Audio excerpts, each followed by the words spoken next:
Hello guys, आज हम करेंगे पद्यांश। आपके सीटेट के एग्जाम में गद्यांश पद्यांश वाले मार्क्स बिल्कुल फ्री के हैं और मैं तो ये बात आपको बोलूंगी कि आप ये नंबर बिल्कुल ना छोड़ें। फ्री के हैं तो छोड़ना ही नहीं है, फ्री की तो कोई कुछ नहीं छोड़ता, तो आप इतने सारे नंबर क्यों छोड़ो। आपको पता है इनकी वेटेज कितनी है, तो आपको इनको अच्छे से करना है। सिर्फ एक बात का ध्यान रखना है कि आपके एग्जाम में टाइम कम होता है और क्वेश्चन और उनके ऑप्शन की स्टेटमेंट लंबी होती है, तो सिर्फ समय को देखते हुए ये कैसे करना है। तो आपको एक ट्रिक बताती हूँ। जब भी आप चाहे गद्यांश करो या पद्यांश करो, उसको पढ़ने से पहले पहले आप उनके पर्सन को पढ़ोगे और उन पर्सनों के जो 4 ऑप्शन होते हैं उनको नहीं देखोगे, सिर्फ पर्सन पर्सन को देखोगे। इससे क्या होता है कि आपको कुछ कीवर्ड मिलेंगे कि किसके बारे में क्या पूछा गया है। जैसे अब आप पद्यांश कर रहे हैं, अगर इसके पर्सन हम देखेंगे तो हमें ये पता चलेगा कि पर्सन में पद्यांश में किसका जिक्र किया गया है, पर्सन में क्या पूछा गया है। शुरू करते हैं, देखते हैं पद्यांश का। पहला प्रश्न देखते हैं हम, कवि ने असफलताओं पर विजय कैसे पाई। तो इससे हमें क्या पता चलता है, ये जो पद्यांश है इसमें असफलताओं का जिक्र किया गया है। दूसरा प्रश्न है अपना, किनारे तक आकर डूबने का अर्थ है। वैसे तो किनारे तक आकर डूबने का अर्थ एक मुहावरा भी होता है, अभी इसका क्या मतलब होता है, बाकी इस पद्यांश में इसका क्या मीनिंग है हम ये देखेंगे। और वैसे इसका क्या मीनिंग होगा कि किसी चीज के बिल्कुल पास आकर भी असफल हो जाना। इसका एग्जाम्पल लेते हैं, जैसे आप सीटेट का एग्जाम दे रहे हो, आपको 90 नंबर से पास होना है, लेकिन आपके 89 या 88 आ जाए तो वो क्या होगा, किनारे तक आकर आप डूब गए, विसफल होते होते असफल हो गए एग्जाम में। तीसरा क्वेश्चन इसमें क्या पूछा गया है, कवि सूर्य का उदाहरण देकर क्या बताना चाहता है। ये हमें पद्यांश को पढ़ने के बाद पता चलेगा कि क्या बताना चाहता है। चौथा है, कवि ने अपना जीवन कैसे संवारा। और पांचवा इसमें प्रश्न क्या है, उठ उठ में अलंकार है।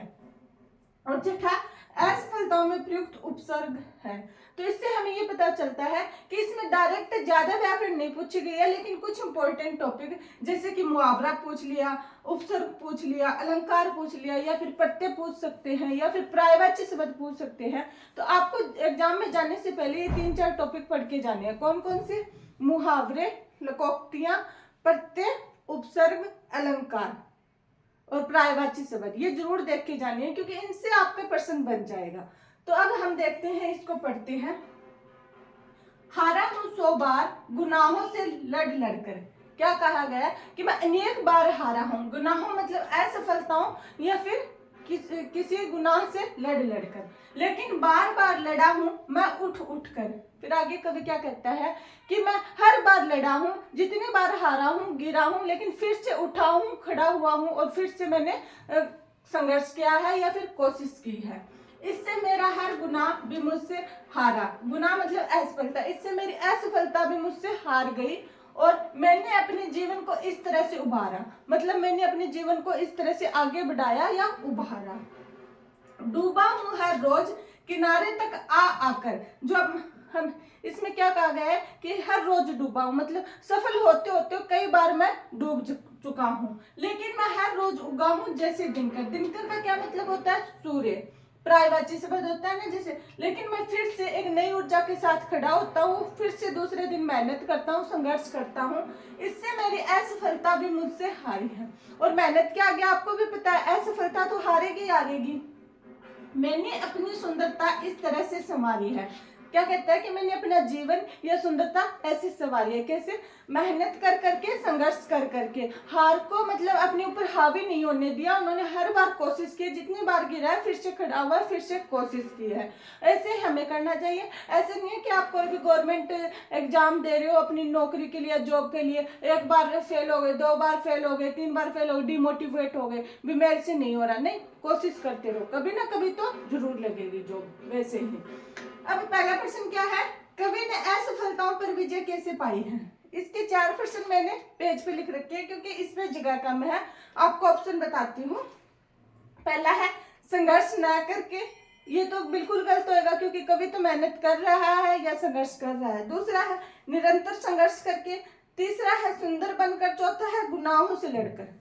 अब इसमें आपको 2 ऑप्शन एक जैसे दिखेंगे, जैसे कि एक तो निरंतर संघर्ष करके, ये वाला ऑप्शन भी बिल्कुल सही है, एक गुनाहों से लड़कर, ये वाला ऑप्शन भी सही है। लेकिन आपको सिर्फ पद्यांश और गद्यांश के अकॉर्डिंग आंसर देना है, चाहे वो ऑप्शन सही हो या गलत हो। क्योंकि हमारे से इनके अकॉर्डिंग पूछा गया, तो इसमें हम चौथा ऑप्शन टिक करेंगे कि गुनाहों से लड़कर। कवि ने असफलताओं पर विजय कैसे पाई है, गुनाहों से लड़कर वाला ऑप्शन सही होएगा। बाकी 3 ऑप्शन कैसे भी हो, आपको सिर्फ अकॉर्डिंग टू गद्यांश और पद्यांश के अकॉर्डिंग ही आंसर देना है। आगे है दूसरा प्रश्न, किनारों तक आकर डूबने का अर्थ है क्या है। ऑप्शन है इसमें काम तमाम होना, दूसरा ऑप्शन है प्रयत्न व्यर्थ जाना, तीसरा है सफलता के समीप होकर भी सफल ना होना, और चौथा है हार जाना। तो इसका क्या होगा, सफलता के समीप होकर भी सफल ना होना, मतलब सफल होते होते हुए असफल हो जाना। इसका एग्जांपल मैंने आपको वो 90 नंबर वाला दिया ना, जैसे 90 नंबर चाहिए लेकिन 89 आ जाए तो वो क्या होगा, किनारे तक आकर डूब जाना होगा। तो इसका सही आंसर क्या होगा, सफलता के समीप होकर भी सफल ना होना। अगला है, कवि ने सूर्य को उदाहरण देकर क्या बताना चाहते हैं। ऑप्शन है अपने हार के बाद फिर से संघर्ष करना, दूसरा है संसार में सुखों का प्रकाश फैलाना, तीसरा है क्रोध में आकर आग बरसाना, और चौथा है उपरोक्त सभी। तो इसका सही आंसर क्या होगा, हार के बाद फिर से संघर्ष करना। क्योंकि चाहे आंधी आए तूफान आए, अपना जो सूर्य देवता है वो दूसरे दिन फिर से एक नई ऊर्जा के साथ उगता है। वैसे भी पहले वाला दिन अपना कैसा भी हो, एक बार सोने के बाद दूसरा नया सवेरा होता है, तो हमें नई ऊर्जा के साथ फिर से मेहनत करनी चाहिए, फिर से संघर्ष करना चाहिए। अगला है अपना, कवि ने अपना जीवन कैसे संवारा है। तो इसका क्या आएगा, कवि ने अपना जीवन कैसे संवारा। इसका ऑप्शन है जीत कर, दूसरा ऑप्शन है खुश रहकर, तीसरा है सूर्य की तरह चमक कर, चौथा है हार न मानकर निरंतर संघर्ष कर कर। तो इसका सही आंसर क्या आएगा, चौथा ऑप्शन, हार न मानकर निरंतर संघर्ष या मेहनत कर कर कर। और फिर पांचवा इसमें क्या दिया, उठ उठ में कौन सा अलंकार है। ऑप्शन दिए होंगे अनुप्रास, पुनरुक्ति प्रकाश, उपमा रूपक। तो उठ उठ में कौन सा अलंकार आएगा, आप सभी को पता है, इसमें पुनरुक्ति प्रकाश आएगा कि एक ही वर्ड बार बार रिपीट हुआ है, 2 बार रिपीट हुआ, तो मतलब पुनरुक्ति, मतलब उसकी फिर से बार बार एक चीज का दोबारा आ जाना। और छठा अपना प्रश्न है, असफलता में प्रयुक्त उपसर्ग है कौन सा आएगा। ऑप्शन है ता, एस, लता, ए। तो उपसर्ग कौन से होते हैं, जो पहले जुड़ते हैं नाम के। तो नाम के पहले कौन सा जुड़ा हुआ है, एस। इसमें असफलता में कौन सा उपसर्ग होगा, एस। वैसे ही इसमें कौन सा पूछ लिया जाएगा, आपको पट्टे भी पढ़ने हैं, पर्यायवाची भी, इसबद भी पढ़ने हैं, और लोकोक्ति मुहावरे भी पढ़ के जाने हैं। और ये नंबर आपके बिल्कुल फ्री के हैं, आपको एग्जाम में ऐसे ही ये सॉल्व करना है, गद्यांश और पद्यांश। अगर आपको मेरी वीडियो सचमुच अच्छी लगी हो तो बिना सब्सक्राइब किए नहीं जाना, साथ में कमेंट बॉक्स में कमेंट करके अप्रिशिएट जरूर करना, ताकि मेरा हौसला बढ़े और मैं आपके लिए और ऐसे अच्छे अच्छे वीडियो लेके आऊँ। और प्लीज अप्रिशिएट ज़्यादा से ज़्यादा करें, सब्सक्राइब करें, शेयर करें। मेरा चैनल बिल्कुल छोटा सा है, इसमें ना लाइक आते हैं, ना सब्सक्राइबर आते हैं, और ना ही कमेंट आते हैं। तो प्लीज़ ज़्यादा से ज़्यादा मोटिवेट करें मुझे, और ताकि मैं आपको अच्छे से तैयारी करवाऊँ और मैं अपने चैनल को ग्रो करूँ। धन्यवाद।